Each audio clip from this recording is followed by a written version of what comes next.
하나님께서는 경박한 예배나 또 경직된 예배를 받지 않으시고 이제 경건한 예배를 받으시죠. 네. 경직되거나 아니면 너무 경박하거나 그런 예배가 아니라 이 경건한 예배.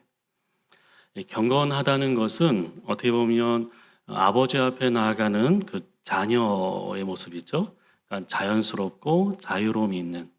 아까 율동하는 모습 보면서 참 참된 예배란 생각 참 많이 들었고요. 이곳이 하나님 나라가 아닐까 그런 생각도 하게 됐습니다. 주님께서 늘 말씀하셨던 것처럼 천국은 어린아이들의 나라라고 그렇게 말씀하셨는데 마치 그런 느낌이었고 그런 감정이었습니다. 그래서 이런 예배 함께 할 수 있다는 것도 또한 또 영광으로 생각하고요. 정말 이 교회를 통해서 하나님께서 놀라운 일들을 또 계속 또 펼칠 것을 기대하고 또 그렇게 기도하겠습니다. 오늘 제목이 멈춤과 머뭅이죠. 네, 우리가 코로나를 겪으면서 가장 많이 들었던 코로나 전국 초기에 가장 많이 들었던 표현이 바로 stop and stay, 그렇죠? 멈춤 and 머뭅일 겁니다. 코로나는 우리 일상을 멈췄죠. 네, 지금은 팬데믹이 아니고 엔데믹으로 돌아섰지만 여전히 코로나19는 3일 되지 않았고 지금도 하루에 평균 10,000명 이상이 감염되고 있다는 거 여러분 아실 겁니다. 코로나가 우리에게 준 가장 큰 충격은 일상을 멈추어 버린 것입니다. 그렇죠? 모든 일상을 멈추게 만들었던. 근데 그 코로나를 멈추기 위해서 우리에게 요구되었던 것이 바로 일상을 멈추는 거였습니다. 코로나는 우리의 일상을 멈추게 했고 그 코로나를 멈추기 위해서 우리는 일상을 멈춰야 했던 그런 3년 6개월의 시간들이 있었습니다. 그래서 이동을 제한하기도 하고 집에 머물라는 야외 활동 줄이고 집에 머물라는 권고를 참 많이 받았습니다. 그래서 거리두기의 핵심이 바로 stop and stay, 그렇죠? 멈춤과 머문. 모든 활동을 멈추고 이제 집에 머물라고 그렇게 이야기를 했죠. 이것이 바로 코로나 방역의 최상의 백신이라고 우리가 많이 들어왔습니다. 그리고 거리두기의 핵심이기도 했고요. 근데 이것은 코로나를 예방하기 위한 최상의 백신이기도 했지만 그리스도인으로서 일상을 살아내기 위한 최선 역시 stop and stay. 다시 말하면 영성의 핵심입니다. 그리스도인에게 요구되는 가장 중요한 영성의 핵심이 바로 stop and stay. 오늘 이 누가복음을 통해서 이 두 가지를 함께 다루고자 합니다. 헌신이란 것은 거창한 게 전혀 아니고요. 우리에게 우리 일상 가운데 요구하시는 그 주님의 요구에 우리가 응하는 것이 가장 중요한 헌신이라고 생각하는데 오늘 본문을 통해서 그 헌신의 의미를 함께 찾아보는 또 그런 시간이 되었으면 좋겠습니다. 본문이 길어서 10장 38절부터 시작했는데 원래 본문은 10장 25절부터 시작합니다. 두 개의 이야기가 함께 언급되고 있는데 이 10장 25절부터 37절까지 하나의 이야기가 있고요. 38절부터 42절까지가 또 하나의 이야기가 있습니다. 이 두 가지 이야기는 별개의 이야기가 아니라 서로 연결된 하나의 이야기입니다. 그래서 두 번째 이야기만 듣기에는 온전하지 못하기 때문에 앞에 있는 이야기도 먼저 잠깐 다루고 뒤에 있는 이야기를 같이 나누도록 하겠습니다. 왜냐하면 10장 25절부터 37절까지 말씀은 멈춤에 대한 이야기고요. 그리고 38절부터 42절까지는 머뭅에 대한 이야기입니다. 그래서 그 앞에 있는 멈춤에 대한 얘기부터 먼저 하겠습니다. 여러분들 성경책 찾아보시면 10장 25절 보시면 한 율법교사가 등장합니다. 율법교사라는 것은 율법에 아주 능한, 그래서 25절 말씀 보시면 어떤 율법교사가 일어나 예수를 시험하여 이르되 선생님 내가 무엇을 하여야 영생을 얻을 수 있습니까? 율법교사라는 것은 율법에 대해서 전문가였던 사람, 율법에 대해서 참 많이 알고 참 많이 또 가르치기도 한 그런 사람 아니겠습니까? 근데 그 사람이 예수님께 질문을 하는 거죠. 선생님 내가 무엇을 해야 영생을 얻을 수 있습니까? 질문의 내용이 아주 좋습니다. 아주 중요한 질문이죠. 성공의 길을 묻는 것도 아니었고 형통의 길을 묻는 것도 아니었습니다. 영생의 길을 물었어요. 얼마나 훌륭한 질문입니까? 이 땅에 사는 사람이라면 결코 무시할 수 없는, 결코 무시해서도 안 되는 아주 중요한 질문이죠. 영생의 문제는 다르게 말하면 구원이 문제이기 때문에 그 문제가 해결되지 않으면 아무리 이 세상에서 아쉬움 없이 살아도 안락한 노후를 대책을 세웠다 할지라도 어떻습니까? 해결되지 않는. 왜냐하면 노후 대책은 세웠지만 사후 대책이 전혀 되지 않았기 때문에 그 사람이 정말 많이 쌓고 누리고 많은 것을 이루어 있다 할지라도 그 사람의 인생은 불행할 수밖에 없고 안타까울 수밖에 없고 또 끔찍한 일일 수밖에 없는 거죠. 그래서 이 질문의 내용은 너무나 중요했습니다. 영생에 대한 질문. 근데 문제는 질문의 내용은 아주 좋은데 의도가 아주 나빴죠. 여기 보시면 예수를 시험하여 이르되, 예수님께 겸손히 배우고 따르려 하기보다는 예수님을 시험하기 위해서 예수가 얼마나 많이 아는가 한번 테스트하기 위해서 그렇게 질문을 던졌다고 얘기하고 있습니다. 그리고 29절에도 보시면 그 사람이 자기를 옳게 보이려고 예수께 또 여짜오되 되었거든요. 두 번째 질문의 의도는 무엇입니까? 자신을 옳게 보이려고. 그러니까 질문의 의도가 두 가지죠. 하나는 예수를 시험하기 위해서, 또 하나는 자신을 과시하기 위해서. 그리고 자신의 이 율법 전문가였던 이 사람은요, 이미 자신만의 대답을 알고 있었습니다. 질문을 하면서도 자신만의 답을 알고 있었기 때문에 예수님 무슨 대답을 하실지라도 듣지 않을 그런 태세였습니다. 그러니까 예수께 한 수 배울 자세가 아니라 한 수 가르쳐 줄 그런 태도로 지금 이제 질문을 하고 있는 거죠. 네. 참, 말씀은 이용의 대상이 아니고 수용의 대상인데 이 사람은 말씀을 이용해서 자신을 드러내고 예수를 무시하려고 하는 그런 행동을 보이고 있는 거죠. 예수님은 다 아시면서도 그 질문에 답을 주십니다. 26절에 보시면 예수께서 이르시되 율법에 무엇이라 기록되었으며 네가 어떻게 읽느냐? 너의 질문의 답을 성경 안에서 찾아보라고 이야기를 합니다. 답을 알고 있었죠? 27절에 보시면 신명기와 레위기 말씀을 자유자재로 인용하면서 그 답을 정확히 이야기합니다. 내 마음을 다하며 목숨을 다하며 힘을 다하며 뜻을 다하여 주 너의 하나님을 사랑하고 또한 내 이웃을 내 자신과 같이 사랑하라 하였습니다. 그렇죠? 사랑이 바로 영생의 길이라는 것을 이 사람도 알고 있었어요. 사랑이 바로 영생의 길이다. 하나님과 이웃을 진심으로 사랑하는 그 길이 바로 영원한 생명을 누리는 길이라는 것을 이 사람은 알고 있었습니다. 문제는 무엇입니까? 실천이에요, 실천. 28절에 보시면 예수께서 이르시되 내 대답이 옳다. 너무 많이 하는구나, 잘하는구나, 정답을 맞췄다. 여기서만 끝나면 좋을 텐데 한마디 더 붙이고 있죠? 무엇이면 이를 행하라. 그러면 살리라. 답을 맞히는 것도 중요하지만 답대로 사는 것이 더 중요하다는 말씀이죠. 아는 것을 실천하지 않는다면 그 지식은 헛된 지식에 불과하고 아무 쓸모없는 무용지물 뿐이라고 주님께서 말씀하고 있는 것입니다. 사람들은 어떻게 이 사람도 마찬가지겠지만 알고 있을 뿐인데 마치 그것을 살고 있다고 착각을 참 많이 하지 않습니까? 예. 오늘 들은 설교를 어떻게 해요? 예, 그것이 삶이 되어야 되는데 어떻게 해요? 들은 것으로 만족하고 아는 것으로 만족하는 여러분들 삶이 되지 않은 삶은 진정한 삶이 아니죠. 삶이 되지 못한 그 지식은 아무리 그 지식이 많아도 탁월해도 자신을 결코 살리지 못합니다. 나를 살리지도 못하고 나를 바꾸지도 못하는 아무 쓸모없는 그런 지식이 되는 거죠. 그리고 이 율법 교사처럼 오히려 그것을 어떻게 해요? 무용지물이 될 뿐만 아니라 자기를 과시하고 종교적인 허영심만 채우는, 그래서 남을 정죄하고 비난하는 오만한 도구로 전락할 수도, 악용할 수도 있습니다. 오용할 수도 있고 악용될 수도 있는 어떤 지식이요?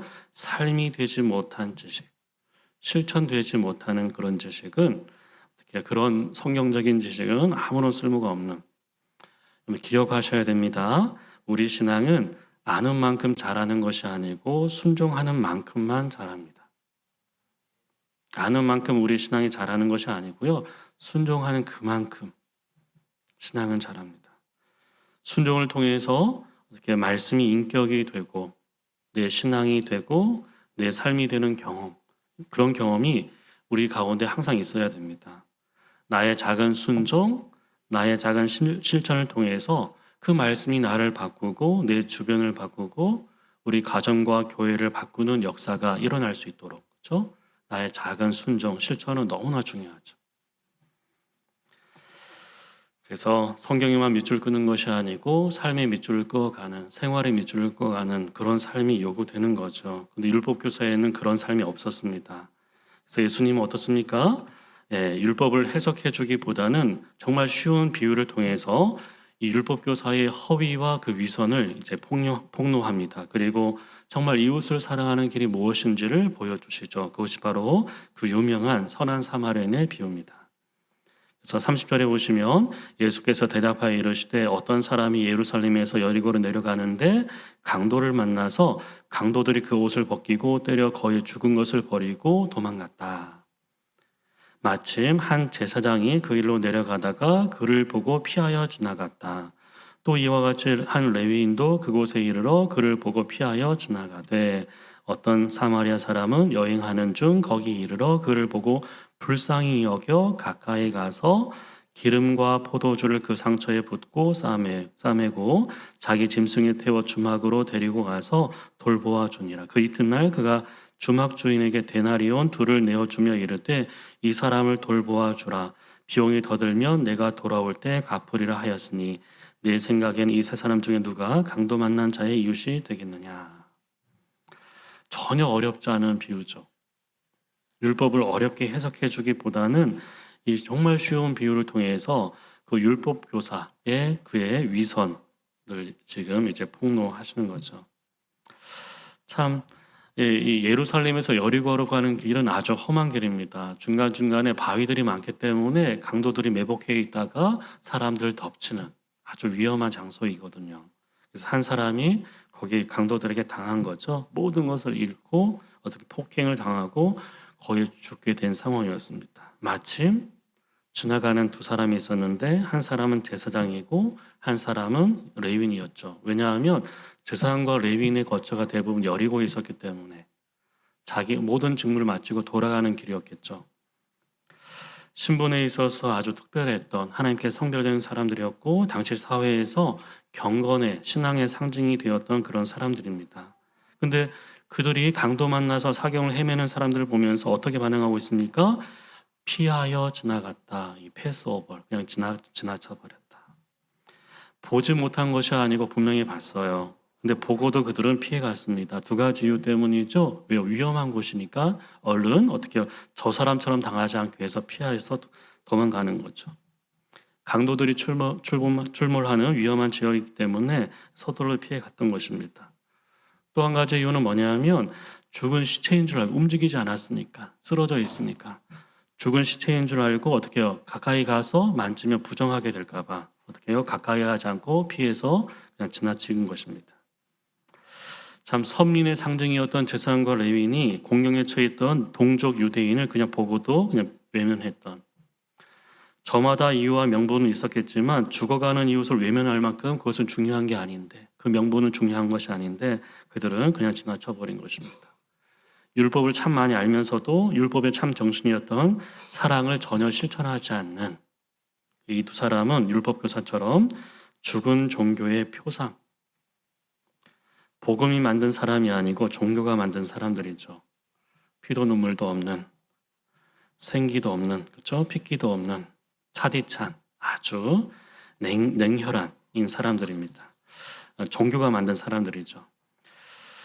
얼마나 그렇죠? 참 이웃의 아픔과 고통에 있죠. 외면하면서 자기 길만 가는 소위 어떻게 경건하고 거룩하다는 이들의 이 위선, 무정함, 무자비함, 그렇죠? 이 비인간적인 모습. 찔러도 피가 나오지 않을 것 같은 인간다움이란 것은 전혀 볼 수 없는 그런 사람들. 거룩한 척하지만 아주 거북한 사람. 이 사람들이 바로 제사장과 레위인들입니다. 여러분들 우리도 이들처럼 될 수 있어요. 세상의 고통에 대해서 이웃의 아픔에 대해서 코로나를 겪으면서 얼마나 많은 자영업자들 문을 닫았습니까? 교회 안에서도 참 많은 어려운 있죠. 경제적 어려움을 겪는 성도들도 많고요.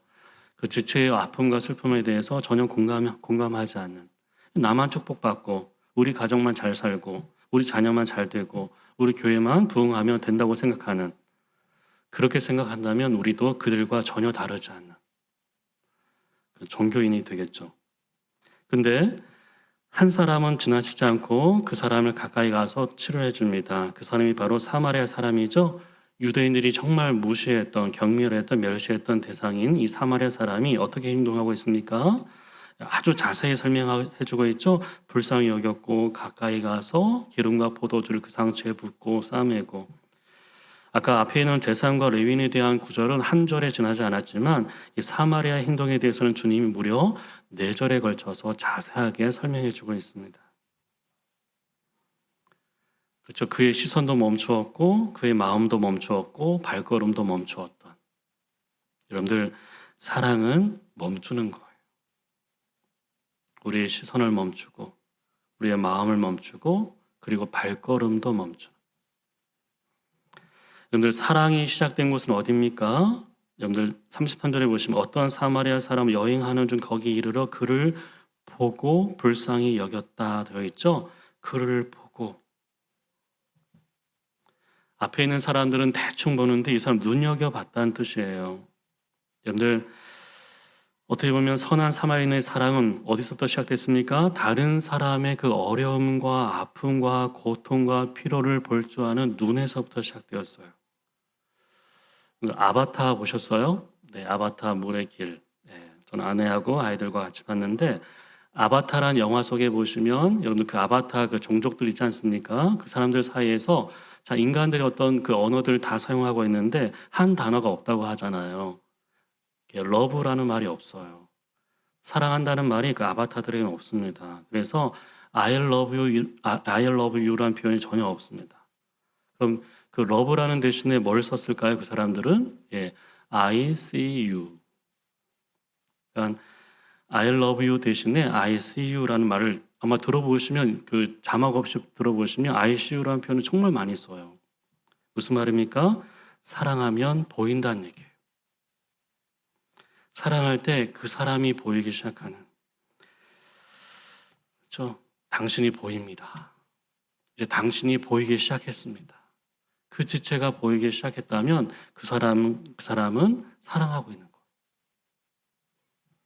아내의 그 아픔을, 그렇죠? 남편의 그 어려움을 보인다면, 그것이 보인다면, 자녀들의 힘듦이 보인다면 그 사람은 어떻게 지금 사랑하고 있는 거죠.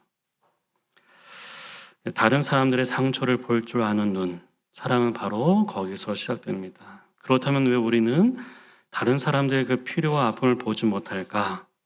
이유가 참 많겠지만 너무 바쁘기 때문입니다. 너무 분주하기 때문이에요.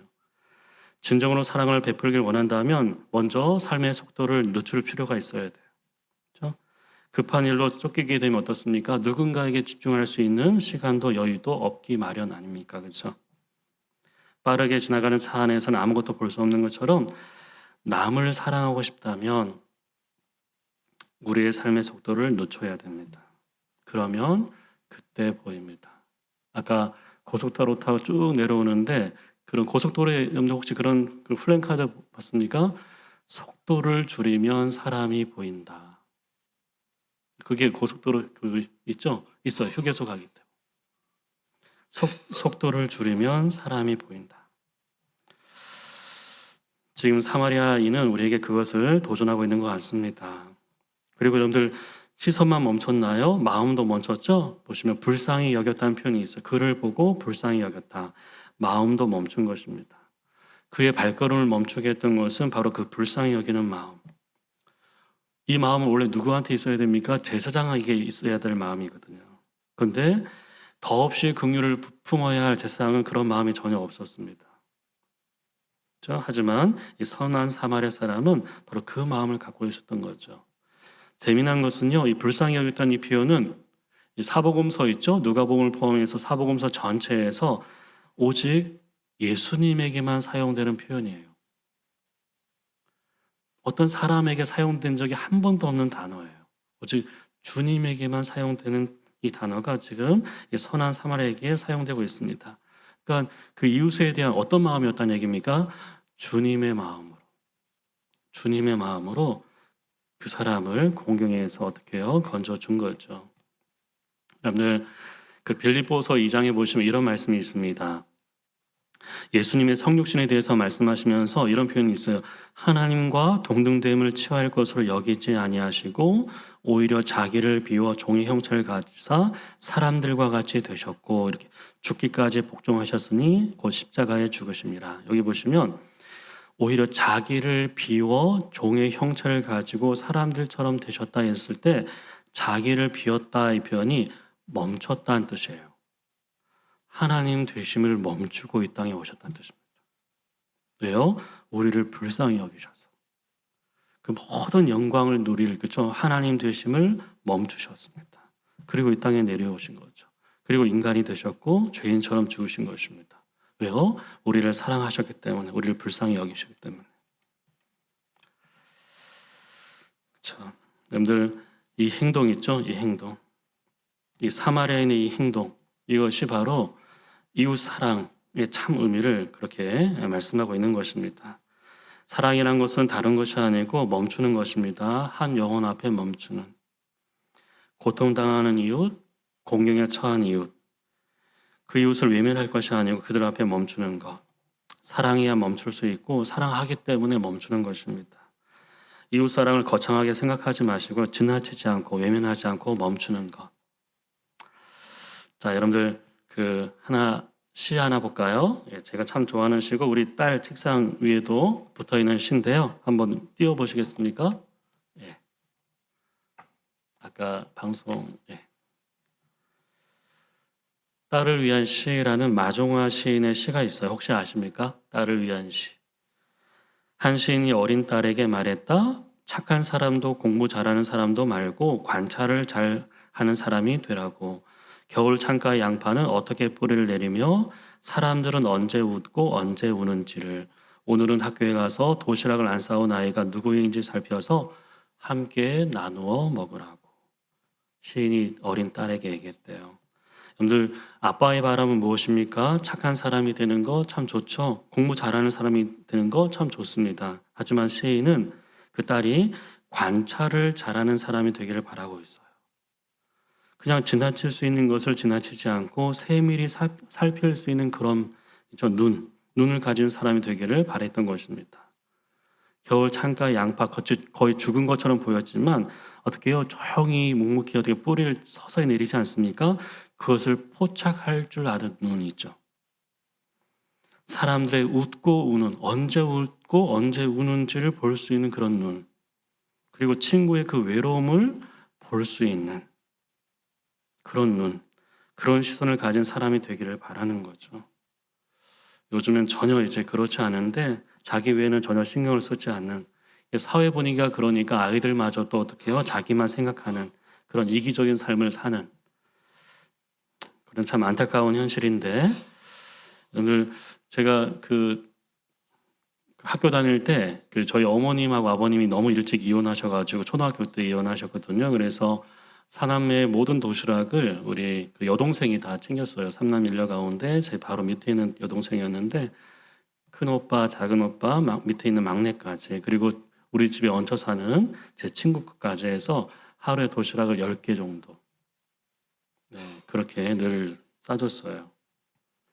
물론 저희들도 도왔지만, 근데 제가 이제 서울대반에 고등학교 때 이렇게 들어 있어서 밤 12시, 새벽 1시까지 야간 자습까지 해야 되니까 도시락이 보통 한 3개 정도 싸야 되는 거예요. 근데 차마 동생한테 미안해가지고 항상 이게 한 개 정도만 싸서 점심만 먹고 저녁은 대충 때우고 밤늦게 야식도 먹지 않았는데, 그런 모습을 서울대반 진학생들의 특별반이었거든요. 50명 있는. 근데 그 중에 한 친구가 그 저녁 시간만 되면 그 자리를 떠나는 저를 포착한 거예요. 우지원이라는 친구인데, 그래서 그 친구가 나중에 제 자존심도 있잖아요. 그러니까 조용히 와서 엄마가 도시락 2개 싸줬는데 같이 먹자. 그렇게 해서 어색함을 풀면서 같이 그때 먹기 시작했어요. 그리고 그 반이 다 끝날 때까지. 지금도 그 친구가 기억납니다. 저보다 공부는 못했어요. 예, 저는 전교 한 3등쯤 했고 그 친구는 한 19등, 20등 했던 친구였거든요.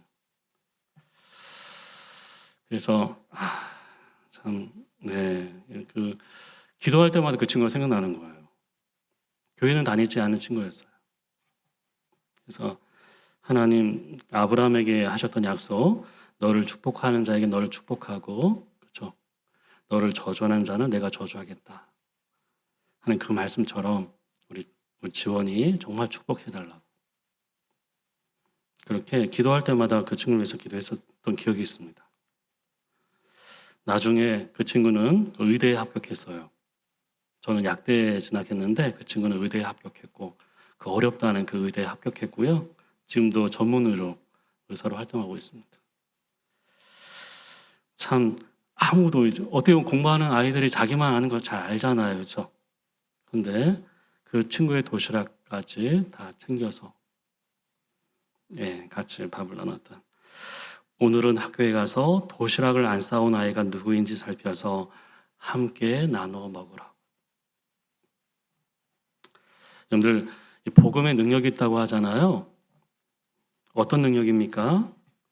자기만 알던 사람, 자기밖에 모르던 사람이 자기를 내어주는 사람이 되게 하는 것.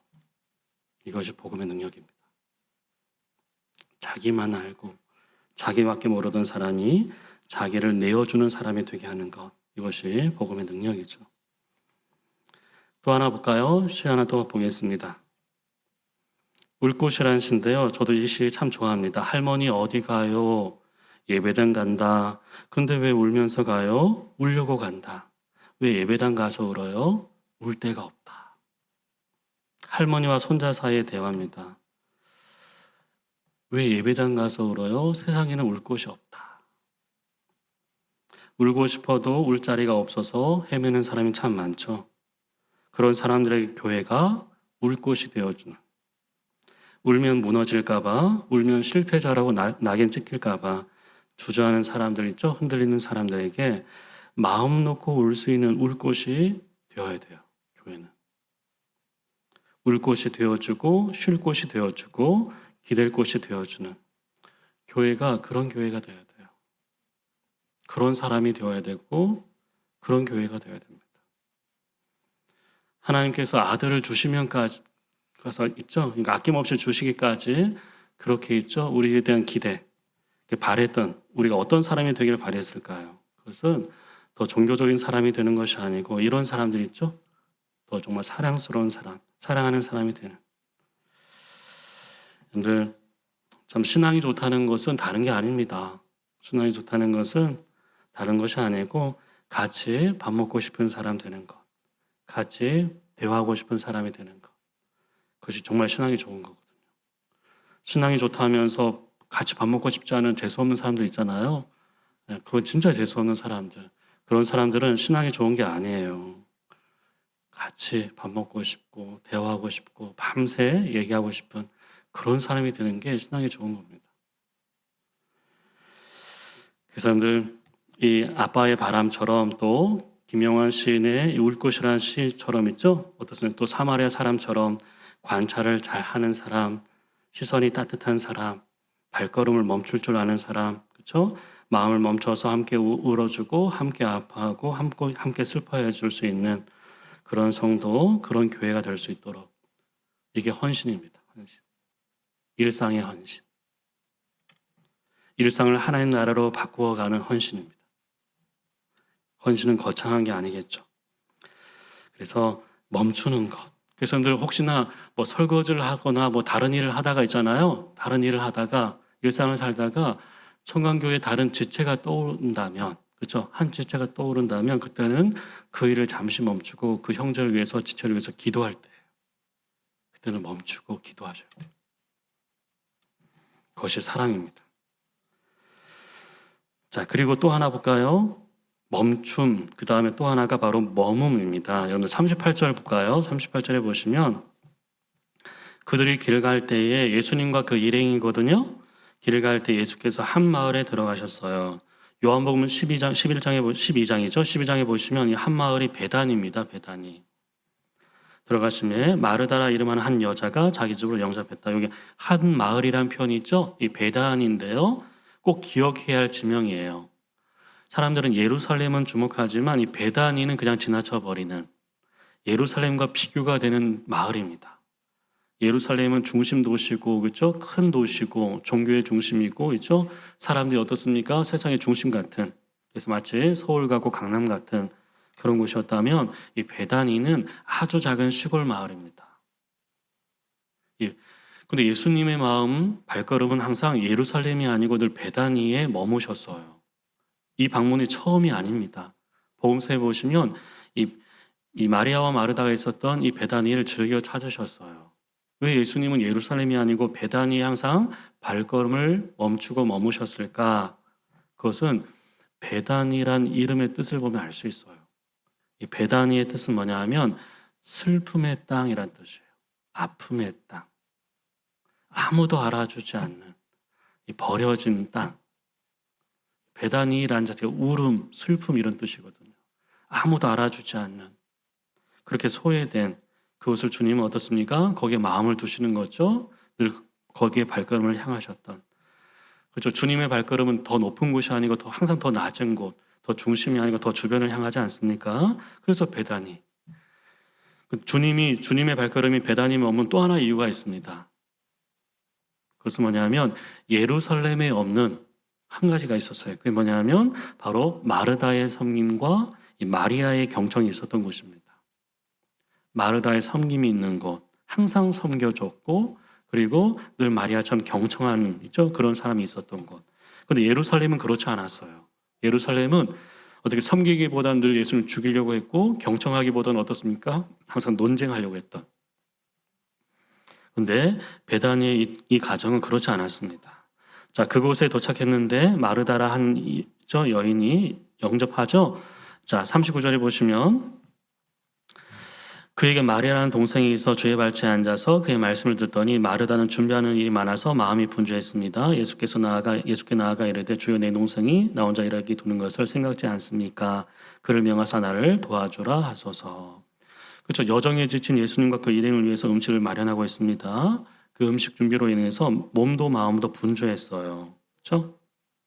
그런데 어떻게요? 막 일이 많아지고 분주하다 보니까 어떻습니까? 예, 점점 거기에 어떻게요? 패닉 상태에 빠져 있는. 그래서 여기 마음이 분주했다라는 이 분주했다는 단어가 중요한데요. 그게 뭐냐 하면 그 일을 주도하지 못하고 일에 끌려가는 상태를 얘기해요. 그러니까 정말 주님을 위해서 막 일을 하고 있는데 그 일 때문에 어떻게 마음이 막 끌려가고 좀 몸도 끌려가고 있죠. 그런 상태, 막 늪에 빠져가는 그런 상태에다가 어느 한 곳에도 집중하지 못한 그런 마음의 상태가 바로 분주함이에요. 그래서 주님이 이것을 이렇게 얘기하죠. 41절에 보시면 네가 많은 일로 염려하고 근심하는구나. 이 분주함을 주님은 염려와 근심으로 풀어서 설명해 주고 있습니다. 이 염려라는 뜻이 뭐냐 하면 늪에 빠진다는 뜻이거든요. 그 일에 빠져버리는. 그리고 근심함이라는 것은 마음이 나뉘어진 상태. 그 일에 빠져가지고 마음이 완전히 나뉘어진 그 상태를 주님이 정확히 아신 거예요. 이 마르다의 상태. 그래서 어떻습니까? 예, 동생 돕지 않은 마리아에 대한 있죠. 얌체처럼 어떻게 말씀만 듣고 있는 마리아에 대한 원망도 숨기지 못하고 있고 그런 상황을 그대로 그냥 어떻게 관망하고 있는 예수님에 대한 원망도 숨기지 못한 그것을 보여주고 있죠. 근데 이 두 여인의 행동에 대한 있죠. 예수님의 평가가 중요한데요. 마리아는 어떤 일을 하고 있었습니까? 39절 보십시오. 마리아는 주의 발치에 앉아서 그의 말씀을 듣고 있었다. 여러분들 여기 중요한 표현이 주의 발치에 앉았다는 표현입니다. 이건 단순히 주의 가까이 앉아서 그런 장소적 의미만 있는 것이 아니고 이것은 당시에 상당히 파격적인 행동이었어요. 왜냐하면 보통 여인들이 랍비에게 말씀을 배우기 위해 듣기 위해서 어떻게 해요? 그렇게 가까이 가는 것이 허용되지 않았던 당시 상황에서 이렇게 가까이 가서 듣는 것은 아주 파격적인 행동입니다. 심지어는 비난을 살 만한 그런 행동이었어요. 여인들이 가까이 오는 것을 허락하지 않았거든요. 그럼에도 불구하고 가까이 가서 경청하고 있는. 또 이 발치에 앉았다는 또 하나의 의미는 뭐냐 하면 이것은 신앙 고백이에요. 예수님의 제자가 되고 싶다는 열망을 담은 고백입니다. 그런 자세를 통해서 제자가 되고 싶은 열망을 표현하고 있는 거죠. 자, 중요한 건 두 그렇죠? 두 여인의 행동에 대한 주님의 평가인데요. 자, 41절에 나와 있습니다. 마르다야 마르다야 내가 많은 일로 염려하고 근심하나 몇 가지만 하든지 혹은 한 가지만이라도 족하다. 마리아는 이 좋은 편을 택했으니 빼앗기지 아니할 거야. 이 마르다야 마르다라는 것은 이게 안타까워서 하시는 말씀이에요. 네가 그렇게 왜 염려하고 근심하고 있냐? 근데 몇 가지만 하든지 혹은 한 가지만은 족하다 나와 있죠. 이것은 원래 원문을 그대로 살려서 번역하면 지금 너에게 필요한 것은 오직 한 가지다. 마리아는 지금 그 한 가지를 선택했다고 얘기하고 있는 거예요. 그 한 가지가 무엇입니까? 그 좋은 편이 무엇입니까? 경청하는 일이죠. 주님의 말씀을 경청하고 있는. 여러분들 이 마르다 마리아 이야기를 통해서 주님은 우리에게 한 가지 중요한 메시지를 던지고 있는 거예요. 그게 뭐냐 하면 주님을 위해서 열심히 일하고 봉사했던 섬겼던 마르다가 놓치고 있었던 것이 무엇인지. 그렇죠? 마르다는 지금 세 가지를 놓치고 있는 거예요. 이것이 교회 안에서 참 다른 사람 누구보다 있죠? 열심히 일하고 섬기고 봉사하는 사람들에게서 나타날 수 있는, 그것을 폄하하는 것도 아니고 그런 섬김과 수고는 정말 고마운, 그렇죠? 정말 고마운 사람들입니다. 하지만 그들이 놓칠 수 있는 그것을 주님께서 지금 말씀하고 있는 것입니다. 자, 첫 번째는 뭐냐 하면 마르다가 놓치고 있었던 첫 번째는 뭐냐 하면 예수가 누구인지를 놓쳤어요. 예수님이 누구인지. 여러분들 마르다라는 이름의 뜻이 뭔지 아십니까? 여주인이란 뜻이에요. 여주인이었던 마르다에게 예수님은 어떤 분입니까? 극진히 대접해야 할 손님이었던 거예요. 귀한 손님. 모든 것을 뒤로하고 마리아처럼 모든 것을 뒤로하고 청종해야 할 주님이 아니라 단순히 극진히 섬겨야 할, 대접해야 할 손님 정도로 생각했던 것입니다. 그러니까 마리아처럼 모든 일을 뒤로하고 그분의 말씀을 청종해야 될 그런 주님으로 생각해야 되는데 마르다에게 주님은 손님에 지나지 않았어요. 그냥 내가 대접해 드려야 할 손님, 내가 그냥 섬겨 드려야 할 손님, 내가 뭔가 헌금을 바쳐 드려야 할 손님 정도로. 첫 번째, 주님이 누구인지를 놓쳤다는 것. 두 번째는 뭐냐? 두 번째가 중요한데요. 분명히 주님을 위한 일이에요. 그죠? 정말 여정에 지친 주님을 섬기기 위한, 그렇죠? 대접하기 위한 아주 중요한 일입니다. 하지만 그 분주함 때문에 정작 누구를 주목하지 못한 것입니까? 주님을 주목하지 못한 거예요. 그 분주함 때문에 주님을 주목하지 못하고 어떻게 해요? 주님을 위한 일 때문에 정작 어떻습니까? 주님께 말씀을 듣는 그 일을 놓쳐버리는. 참 안타깝죠. 이것은 어떻게 보면 주님을 위한 일에 대한 폄하가 아니고 정말 더 중요한 것을, 더 우선해야 될 것을 놓치고 있는. 그러니까 주님을 위한 일로 시작을 했지만 그 열심과 열정 있죠. 그리고 그 마음 졸임과 있죠. 그 어떤 근심과 염려 때문에 정작 나중에 어떻습니까? 주님과 점점 멀어지게 돼버리는. 참 오히려 나중에 주님은 보이지 않고 일만 보이게 되고 다른 사람만 보이게 되는. 그렇죠. 분명히 마르다는 처음에 주님을 위해서 시작했어요. 하지만 정말 일하면 일할수록 어떻습니까? 그 분주함 때문에 주님은 이제 보이지 않고 일만 보이게 되고 나를 돕지 않는 사람들만 보이게 되는, 그들과의 비교만 하게 되는, 서운함만 있죠? 가득하게 되는, 그렇게 놓치고 있는 거예요. 여러분들 나중에 그렇게 되면 어떻게 됩니까? 주님을 위한 그 일이 나중에는 결국 자신을 위한 일로 전락하게 돼요. 나의 만족을 위한, 나의 어떤 신앙을 위한, 나의 어떤 뭡니까? 이게 충족을 위한, 그러니까 주님과는 전혀 상관없는 수고로 그냥 끝나버리는 그것을 마르다 놓치고 있었고요. 자, 세 번째 뭐냐면 세 번째 마르다 놓치고 있던 건 뭐냐면 여러분들 주님을 향한 최고의 섬김은 주님을 위해서 뭔가 봉사해 드리는 것이 아니고 경청입니다. 주님을 향한 최고의 섬김. 그 주님의 기대이기도 하죠. 그것은 주님을 위해서 무엇인가를 계속 해드리는 것이 아니고 주님의 말씀을 잘 듣는 거예요. 그래서 여러분들 잠깐만 주목해 보시겠습니까? 이 율법 교사의 이야기로 시작해서 마르다 이야기로 끝나고 있죠. 그렇죠? 처음에 아까 10장 25절에 보시면 율법 교사에 대한 이야기로 시작해서 마지막은 마르다 이야기 끝나고 있는데 주님은 지금 율법 교사도 너희가 경계해야 되고 마르다도 경계해야 된다고 얘기하고 있는 거예요. 율법 교사의 무엇을 경계하고 있습니까? 알면서도 행하지 않는 그것을 경계해야 된다. 또 마르다를 통해서 뭘 경계하게 합니까? 알지 못한 채 열심히 행하는 것도 경계해야 된다.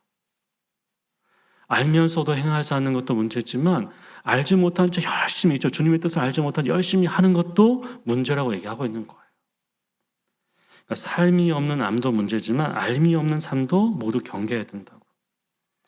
왜냐하면 어떻게 해요? 주님의 뜻을 모른 채 주님을 아는 일보다 주님을 위해 일한 일만 늘 앞세운다면 어떻게 됩니까? 나중에 그 일이 자신을 위한 일로 전락해 버리는 거예요. 그러니까 정말 너무 바쁘게 일 중심으로 하다가 나중에 주님과 멀어지고 말씀을 듣는 기쁨마저 잃어버리게 되는. 그래서 늘 주님은 말씀하시는 거예요. 마르다의 헌신과 그렇죠? 섬김과 봉사도 귀하지만 주님의 말씀을 듣고 주님의 뜻을 알고 순종하는 일보다 우선될 수는 없다. 그래서 여러분들 아까 여러분들 율법 교사가 대답할 때 그 영생의 길을 하나님 사랑과 이웃 사랑을 얘기했죠. 이웃 사랑은 바로 선한 사마리아의 행동을 통해서 보여주었다면 그러면 마음과 힘과 뜻을 다해서 하나님을 사랑하는 것은 누구를 통해서 보여주고 있습니까? 마리아를 통해서 보여주고 있는 거예요. 이웃 사랑의 모습은 그 사마리아의 행동을 통해서 멈추는 것을 통해서 보여줬다면 하나님을 향한 사랑의 모습은 바로 마리아의 모습. 마리아의 모습 어떤 모습입니까? 주의 말씀 앞에 머무는 모습. 그래서 여러분들 선한 사마리아처럼 한 영혼 앞에 멈추는 것이 이웃 사랑이라면 마리아처럼 주의 말씀 앞에 머무는 것이 바로 하나님 사랑입니다. 아시겠죠? 근데 정말 귀한 것은요. 마리아가 이렇게 말씀을 경청하는 데서 끝나지 않고요. 오늘 요한복음 12장에 보시면 우리 이것만 찾고 정리하겠습니다. 우리 요한복음 12장 한번 가볼까요? 똑같은 행동이 한 번 더 나와요.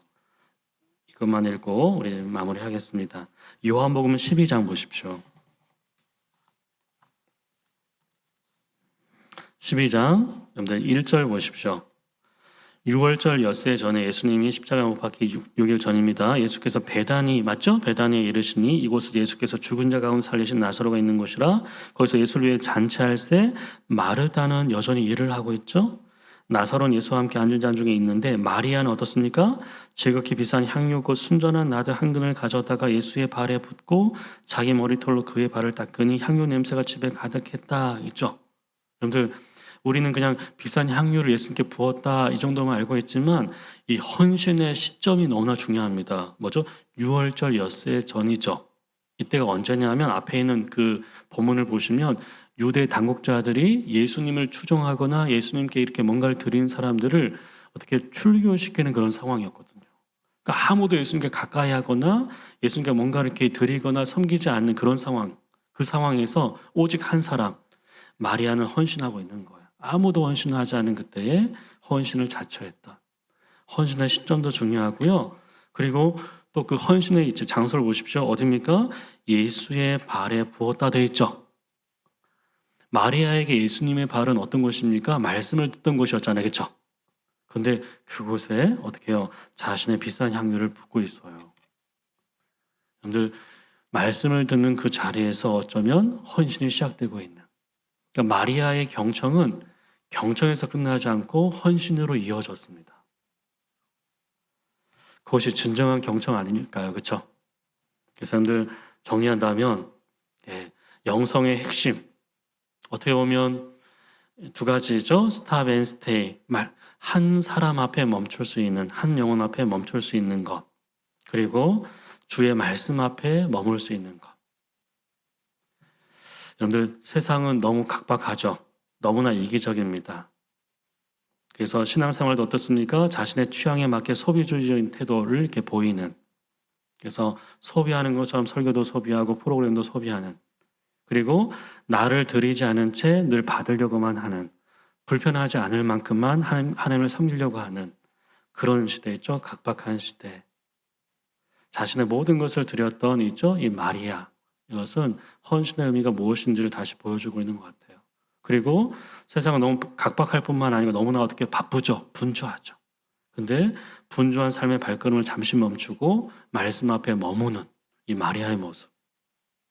이것이 또 진정한 헌신의 시작입니다. 그래서 이 멈춤과 머뭅이라는 정말 중요한 이 영성의 이 핵심을 우리도 다시 회복하고 그렇게 주님 앞에 정말 이 시대의 마리아처럼 아까 찬양 드리는 모습 보면서 이 여전도회가 정말 주님 이 시대의 마리아가 될 수 있도록 그 가정에서 이 교회에서 그리고 그 지역 사회 속에서 이웃들 가운데서 진정한 마리아가 될 수 있도록 또 선한 사마리아인이 될 수 있도록 그런 좀 이렇게 기도하는 마음이 좀 들긴 했었는데 우리 모두가 그런 사람으로 주님 앞에 서길 간절히 바랍니다.